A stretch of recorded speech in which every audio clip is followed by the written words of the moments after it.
Hello, नमस्कार दोस्तों, कैसे हो? बहुत अच्छे होंगे, बहुत एनर्जी में होंगे। मैं रोशन जहांगीर स्वागत करता हूं आपका आपके आपके अपने YouTube channel fix and our classes में। दोस्तों 9 क्लासें अपनी हो चुकी है।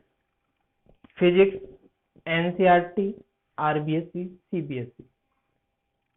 आज अपन 10वीं क्लास पढ़ने वाले हैं और 9 क्लासों में अपन ने वो चीजें सीखी है जो बहुत ही इंपॉर्टेंट थी।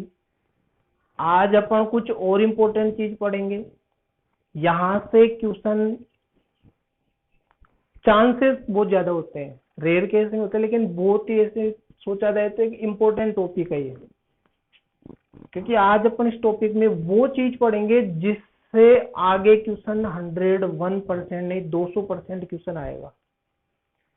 अपन आज जो पढ़ेंगे वो अपना टॉपिक है, एक तो अपन कूलाम आवेश की परिभाषा पढ़ेंगे कि एक कूलाम आवेश की यदि अपन को डेफिनेशन पूछ ले तो अपन क्या लिखें। तो दोस्तों मैं एक नहीं 3 परिभाषा आपको बताऊंगा, आपको जो अच्छी लगे जो सुटेबल लगे वो आप एग्जाम में लिखना। एक अपन गाउस का नियम पढ़ने वाले हैं और उस गाउस के नियम की फिर उत्पत्ति भी अपन करेंगे। तो एक बहुत ही अच्छा अपना सेशन है ये और बहुत ही इंपॉर्टेंट इसमें अपन टॉपिक्स पढ़ने वाले हैं।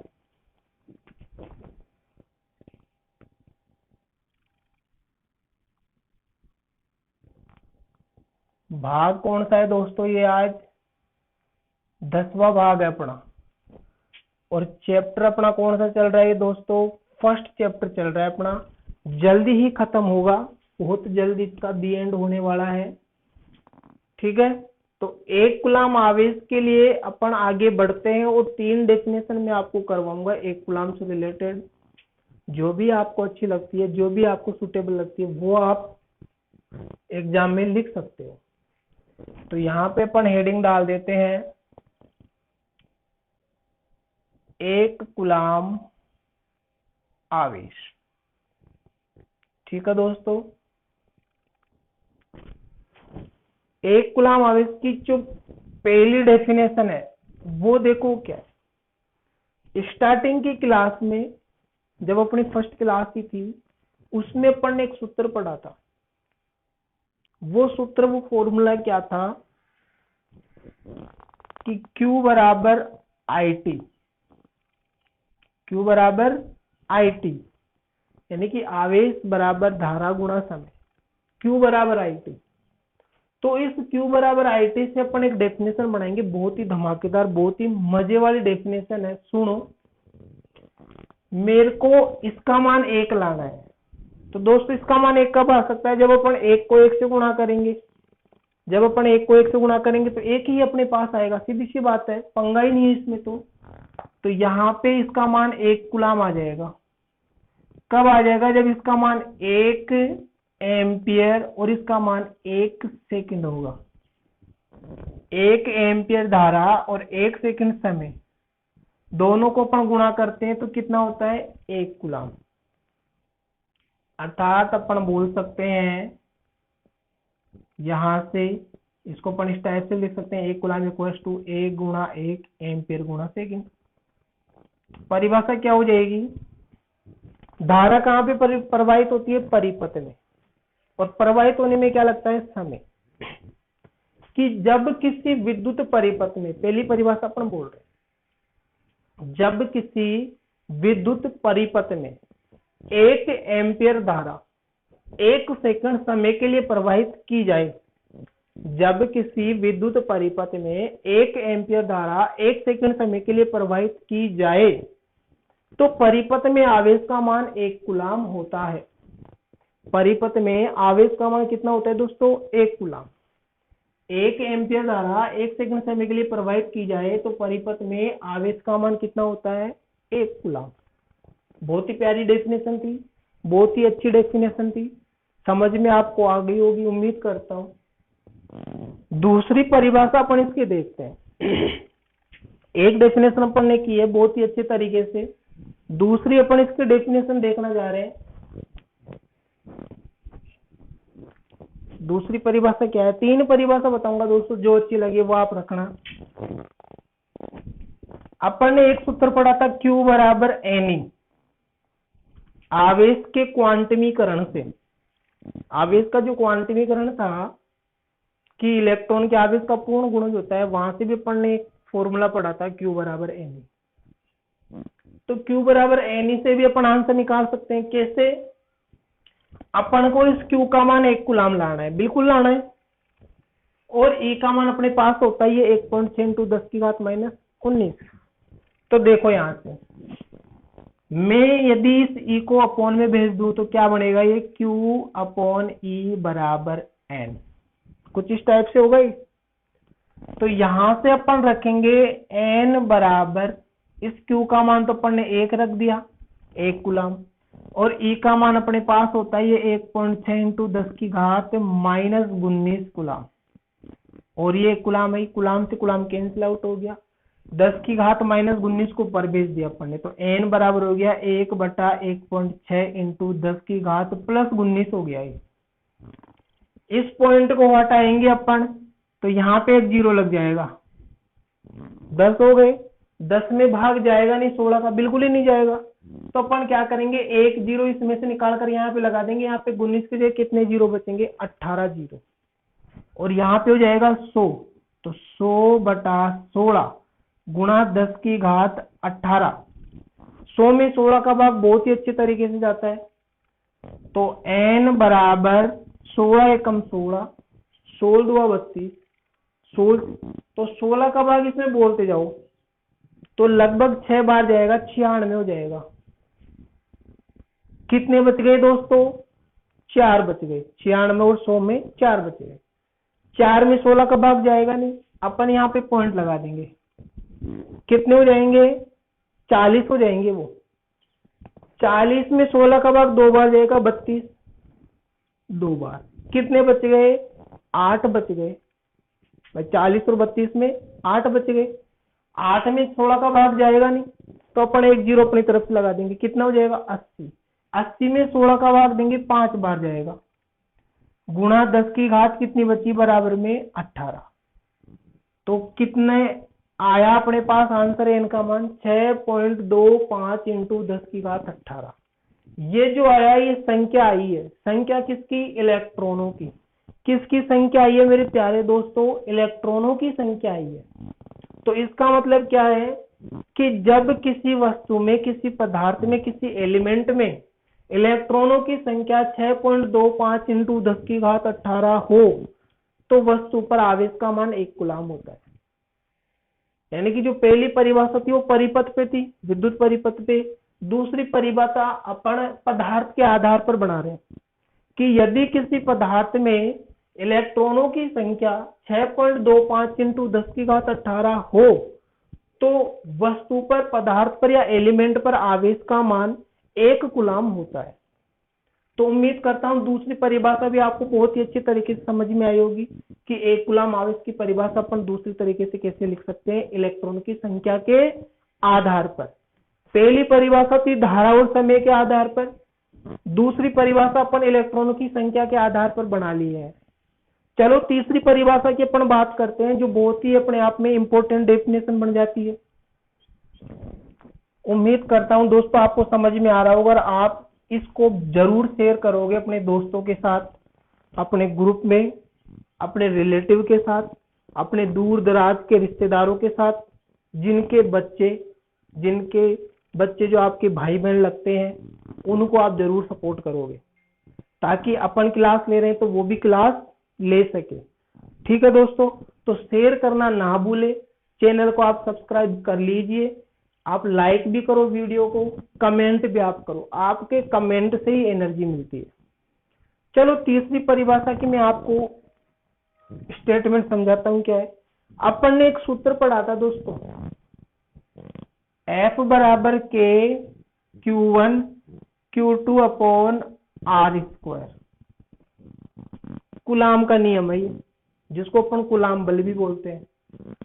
तो ये दोस्तों भी अपन को एक परिभाषा देके जाएगा, ये भी अपन को एक परिभाषा देके जाएगा, बिल्कुल देके जाएगा।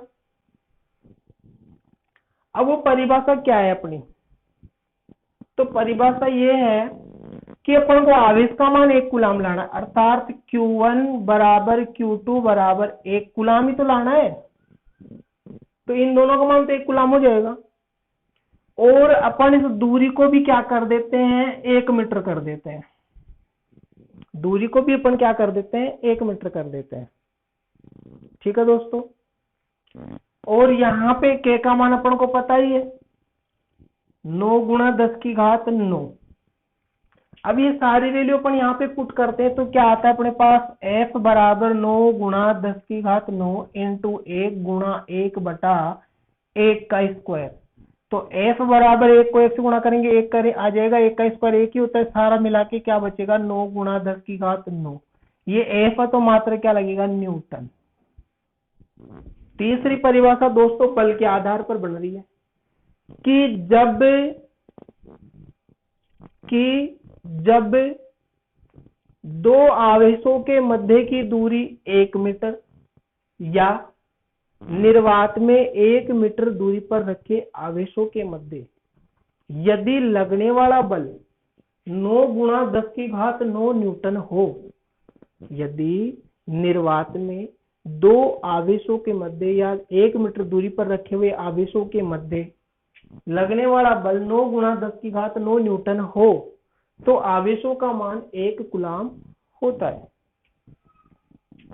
जब निर्वात में 1 मीटर दूरी पर रखे दो आवेशों के मध्य लगने वाले बल का मान 9 गुणा 10 की घात 9 न्यूटन हो, तो आवेशों का मान 1 कूलाम होता है।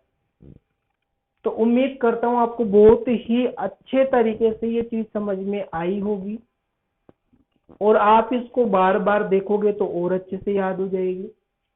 तो ये 1 कूलाम आवेश की कितनी परिभाषा थी दोस्तों, 3 परिभाषा अपन ने बनाई है जो एक सिस्टमेटिक तरीके से फॉर्मूले में बिल्ड होता है। दोस्तों इसी प्रकार से अपन पढ़ेंगे और पढ़ते रहेंगे, बहुत ही अच्छी अच्छी क्लासें आपको मिलती रहेगी टाइम टू टाइम। तो यहां से अपन ने 1 कूलाम आवेश की परिभाषा बहुत ही प्यारे तरीके से सीख ली है।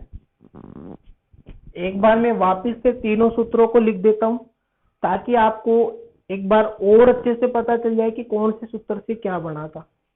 पहली परिभाषा Q बराबर IT, जो परिपथ के आधार पर बनती है, अर्थात धारावह समय से बनती है। दूसरी परिभाषा अपनी Q बराबर Ne से बनी थी, जो इलेक्ट्रॉन की या इलेक्ट्रॉनों की संख्या के आधार पर बनती है। तीसरी परिभाषा F बराबर K Q1 Q2 upon R square, जो कूलाम बल के आधार पर बनती है। तो ये 3 परिभाषा अपन ने इस टॉपिक में या इस वीडियो में या इस क्लास में या इस सेशन में पढ़ी है। चलो आगे चलते हैं। आगे अपन एक बहुत ही अच्छी परिभाषा या एक बहुत ही अच्छा टॉपिक पढ़ने वाले हैं, क्योंकि ये टॉपिक अपनों को सीधा सीधा 3 नंबर देके जाता है। अगर ये टॉपिक अपन को आता है तो सीधा सा पक्की बात है 3 नंबर का क्वेश्चन यहाँ से आएगा, 3 या 4 नंबर का क्वेश्चन आएगा। और टॉपिक का नाम क्या है, गाउस का नियम। गाउस का नियम या फिर गाउस नियम, गाउस नियम भी कहते हैं, गाउस का नियम भी कह सकते हैं। गाउस का जो नियम है दोस्तों, अब कई बुक में ये गोस के नाम से भी है, गोस का नियम, गाउस गोस, ठीक है, कंफ्यूज मत होना, उसी की बात हो रही, गाउस या गोस। तो गाउस ने क्या किया कि अपन ने विद्युत फ्लक्स की परिभाषा पढ़ी थी कि विद्युत फ्लक्स होता क्या है कि विद्युत क्षेत्र में रखे किसी एकांक पृष्ठ से गुजरने वाली विद्युत क्षेत्र रेखाओं की संख्या विद्युत फ्लक्स कहलाती है। यानी कि जितनी संख्या में रेखाएं गुजरेगी वही फ्लक्स कहलाती है। तो गाउस ने उस फ्लक्स का मान कुछ अलग तरीके से निकाला कि हाँ फलक्स का जो मान है वो इस टाइप से भी हो सकता है कि कोई पृष्ठ है उससे संबंधित जो फलक्स होगा वो किस बात पे निर्भर होता है। जो अपन ने फॉर्मूला पढ़ा था उसमें यह आता था कि फाई बराबर ई डॉट डी एस। इसका मतलब था कि जो फलक्स है वो क्षेत्रफल पर निर्भर कर रहा है, जबकि गाउस के अनुसार क्षेत्रफल पर निर्भर नहीं करता है वो। तो गाउस ने केवल उस फलक्स की परिभाषा के लिए, उस फलक्स के लिए एक नियम दिया था। तो वो नियम क्या है कि गाउस के नियम के अनुसार, पहले आप सुनो आराम से फिर बाद में अपन फॉर्मूला भी लिखेंगे, कि गाउस के अनुसार किसी पृष्ठ से संबंधित, गाउस के अनुसार किसी पृष्ठ से संबंधित फलक्स का मान पृष्ठ से परिबद्ध कुल आवेश व निर्वात की विद्युतशीलता एप्सिलॉन नॉट के अनुपात के बराबर होता है। गाउस के नियम के अनुसार किसी पृष्ठ से संबंधित कुल फलक्स का मान पृष्ठ से परिबद्ध कुल आवेश व निर्वात की विद्युतशीलता के अनुपात के बराबर होता है। अर्थात गाउस के नियम के अनुसार जो फलक्स है वो क्या होता है, कुल आवेश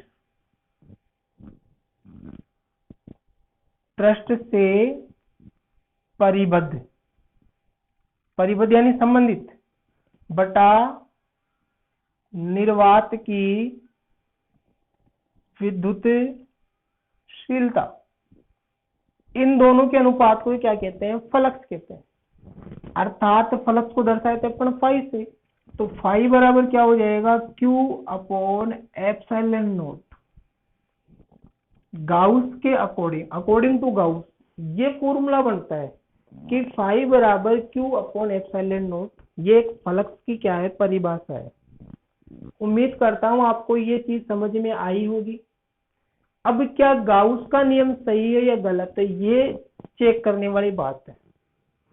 तो चेक करने वाली बात यह है कि यदि जो फाई का फॉर्मूला था ई डॉट डी एस, उसको यदि अपन सोल्व करें किसी पृष्ठ के लिए, और सोल्व करते करते अपने पास यदि फाई बराबर ये आ जाता है, तो इसका मतलब गाउस का नियम बिल्कुल परफेक्ट है, गाउस का नियम सत्य है। तो गाउस के नियम में अपन क्या करेंगे, गाउस के नियम की उत्पत्ति करेंगे, ड्राइव करेंगे, उसको व्युत्पन्न करेंगे अपन। यहाँ पे देखो दिखा फाई बराबर क्यू अपॉन एप्सिलॉन नॉट है, कहीं पे क्षेत्रफल आ रहा है कि इसमें कहीं पे जिक्र नहीं हुआ है। तो गाउस के नियम के अनुसार जो फलक्स होता है वो क्षेत्रफल पर निर्भर नहीं करता है। अगर एग्जाम में क्वेश्चन आता है कि क्या फलक्स क्षेत्रफल पर निर्भर करता है, बिल्कुल नहीं करता है। और गाउस के नियम के अनुसार कोई भी आवेश विद्युत क्षेत्र रेखाएं बनाएगा, यानी कि किसी पृष्ठ से संबंधित फलक्स तब ही बन सकता है जब वो पृष्ठ क्या हो, बंद पृष्ठ हो, यानी कि जो आवेश है वो बंद पृष्ठ के अंदर हो। और आवेश बंद पृष्ठ के अंदर होगा तो ही दोस्तों फलक्स का निर्माण होगा, फलक्स बनेगा। अगर आवेश बंद पृष्ठ में नहीं है तो फलक्स नहीं बनेगा, खुले पृष्ठ में नहीं बनता है। गाउस के नियम के अनुसार जो पृष्ठ अपन बनाते हैं वो गाउसीय या गाउसियन पृष्ठ कहलाता है। उस पृष्ठ को क्या कहते हैं दोस्तों, गाउसी या गाउसियन पृष्ठ कहते हैं। आज जो क्लास है वो थ्योरेटिकल क्लास है अपनी, लेकिन अब इसमें अपन एक छोटी सी डेरिवेशन करना चाह रहे हैं, ठीक है। तो चलो स्टार्ट करते हैं। तो गाउस के पृष्ठ को गाउसीय पृष्ठ या गाउसियन पृष्ठ कहते हैं। वो पृष्ठ एक काल्पनिक पृष्ठ होता है और गाउस के नियम के अनुसार फलक से क्षेत्रफल पर निर्भर नहीं होता है। गाउस के नियम की उत्पत्ति, ठीक है, या फिर अपन इसको बोल सकते हैं व्युत्पत्ति, व्युत्पत्ति भी बोलते हैं। बहुत ही आसान डेरिवेशन है, बहुत ही इजी कॉन्सेप्ट है। सुनो क्या है, वी नो दैट, अपन ने परिभाषा पढ़ी थी फाई बराबर समाकलन ई डॉट डी एस, बिल्कुल पढ़ी थी। अब यदि अपन इस डॉट को हटाते हैं, अदिश गुणनफल है, तो डॉट जब रिमूव होता है तो साथ में क्या लग जाता है दोस्तों, कोस थीटा लग जाता है। तो यहां से फाई बराबर समाकलन E D S cos theta इसके साथ में लग जाएगा, अदिश गुणनफल ही है। अब अपन को पता है कि कोई भी पृष्ठ है, उस पृष्ठ से संबंधित जो आवेश होगा वो बिंदु आवेश होता है, और बिंदु आवेश के कारण विद्युत क्षेत्र अपन ने निकाल लिया है। कितना आया था, E बराबर के क्यू अपॉन आर स्क्वायर।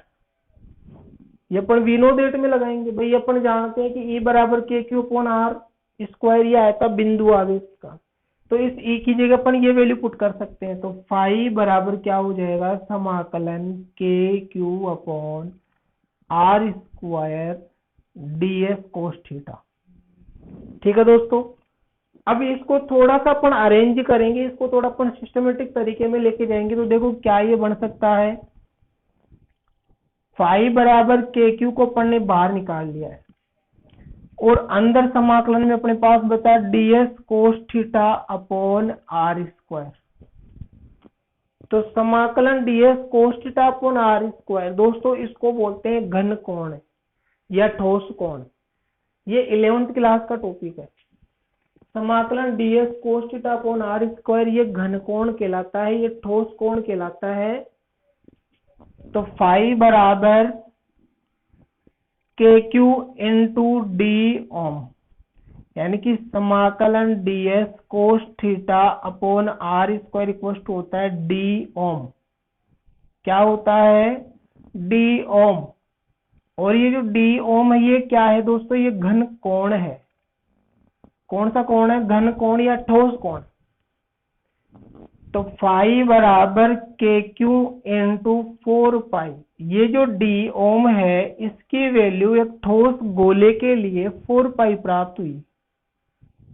कितना होता है गोले के लिए, 4 पाई। ये 11th क्लास में अपन ने पढ़ा है कि डी ओम का मान 4 पाई होता है, और DS cos theta upon r square D ohm कहलाता है। डी ओम एक घन कोण या ठोस कोण है, और घन कोण या ठोस कोण का मान 4 पाई होता है। यहां से अपन इसको चेंज करेंगे, तो फाई बराबर के का मान 1/4 pi epsilon not into Q ऐसे के इंटू 4 पाई ऐसे के। 4 पाई से 4 पाई कैंसिल आउट हो गया, ऊपर क्या बचा, केवल क्यू, और नीचे क्या बचा, एप्सिलॉन नॉट। ठीक है दोस्तों, या फिर अपन इधर लिख सकते हैं फाई बराबर ऊपर तो क्यू बच गया और नीचे एप्सिलॉन नॉट। और यही अपन का किसका नियम था, गाउस का नियम था, फाई बराबर क्यू अपॉन एप्सिलॉन नॉट। तो अपन ने स्टार्टिंग यहाँ से की थी फ्लक्स की परिभाषा से, और ये जाते जाते जाते जाते ये बनेगा फाई बराबर क्यू अपॉन एप्सिलॉन। इसका मतलब क्या है, गाउस का नियम सत्य है। गाउस का नियम क्या है, सत्य। अर्थात इससे जब ये बन गया तो गाउस का नियम सत्य है। तो गाउस का नियम क्या बोलता है कि किसी पृष्ठ से संबंधित फ्लक्स का मान पृष्ठ से परिबद्ध कुल आवेश और निर्वात की विद्युतशीलता के अनुपात के बराबर होता है।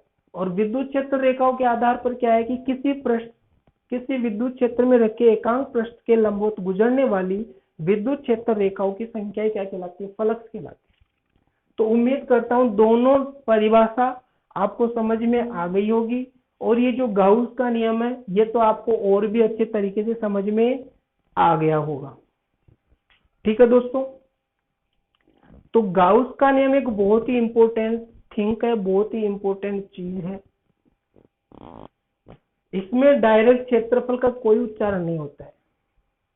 देखो एक क्वेश्चन भी अपन इस पे करेंगे, वैसे मैं सॉल्यूशन लेके आऊंगा, फिजिक्स एनसीईआरटी का सॉल्यूशन में लेके आऊंगा। न्यूमेरिकल आपके पास ऑलरेडी अपलोडेड है, प्लेलिस्ट में जाओ, आरबीएससी क्लास 12 से फिजिक्स, वहां पे 21 वीडियो प्रेजेंट में अपलोडेड है, वहां से आप क्वेश्चन सोल्व करो, न्यूमेरिकल सोल्व करो, बहुत ही अच्छे अच्छे न्यूमेरिकल है। ठीक है दोस्तों, आगे अपन करते हैं इसको, एक आध अपन क्वेश्चन करना चाह रहे हैं कि किस प्रकार से अपन आंसर निकाल सकते हैं। कि अपने पास क्या एक घन है, क्या एक घन है दोस्तों, और अपन को ये बोला गया है कि घन के केंद्र पर, घन का जो सेंटर है वहां पर एक आवेश रखा है, बिंदु आवेश। तो उसके कारण निर्गत फलक से क्या होगा, और घन के एक फलक से निर्गत फलक से क्या होगा। यानी कि यहाँ पे एक आवेश है बिल्कुल सेंटर में बिंदु आवेश, उसके कारण जो फ्लक्स बन रहा है घन के कारण संपूर्ण फ्लक्स वो तो क्या होगा, और जो एक फलक है उससे निर्गत फ्लक्स क्या होगा। दो चीज अपन को पूछी है। तो बहुत ही अच्छा कॉन्सेप्ट है। गाउस का नियम लगाएंगे कि किसी पृष्ठ से परिबद्ध पृष्ठ यानी कोई भी आकृति हो, तो ये एक घन हो गया, घन पूरा एक पृष्ठ हो गया, उससे निर्गत फ्लक्स क्या होगा, Q/ε0। तो यहाँ पे क्या लिखेंगे, घन से निर्गत फ्लक्स या संबंधित फ्लक्स फाई बराबर Q/ε0। किसके नियम के आधार पर, गाउस के नियम के आधार पर, क्योंकि आकृति पर निर्भर ही नहीं करता है। जबकि इसका क्षेत्रफल होता है 6 इंटू भुजाई स्क्वायर, तो वो नहीं लगाना है अपन को। अब अपन निकाल रहे हैं एक फलक का, घन के एक फलक से निर्गत फलक। तो दोस्तों कितने फलक होते हैं घन के, 1 2 3 4 5 और 6, 6 फलक होते हैं। 6 फलकों से इतना फलक निकल रहा है, तो अपन तो एक का ही निकाल रहे हैं ना, तो किसका भाग लग जाएगा, यहाँ पे हो जाएगा 5 बराबर 5/6, यानी कि इस 5 में 6 का भाग लग जाएगा। तो 5 बराबर 5 का मान क्या है, Q/ε0।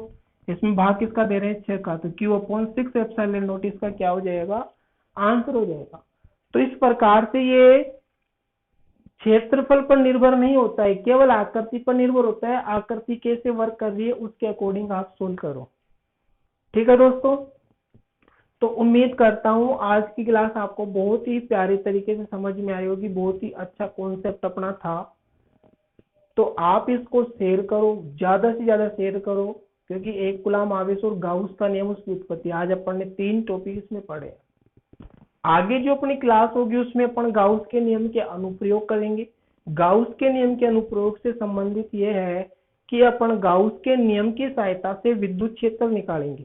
अलग अलग आकृतियों की आवेशित वस्तुओं के कारण, हो सकता है वो तार हो सकता है गोला हो सकता है प्लेट हो, मतलब अलग अलग जो भी डिफरेंट डिफरेंट आकृतियां होगी उनके कारण अपन विद्युत क्षेत्र फाइंड करेंगे अगली क्लास में। तो गाउस के नियम के अनुप्रयोग से क्वेश्चन 101% आता है। तो उम्मीद करता हूँ समझ में आया होगा। मिलते हैं अगली क्लास में। जय हिंद, जय भारत। पढ़ते रहो, आगे बढ़ते रहो और अपने देश का, अपने माता पिता का और अपना खुद का नाम आगे लेके जाओ।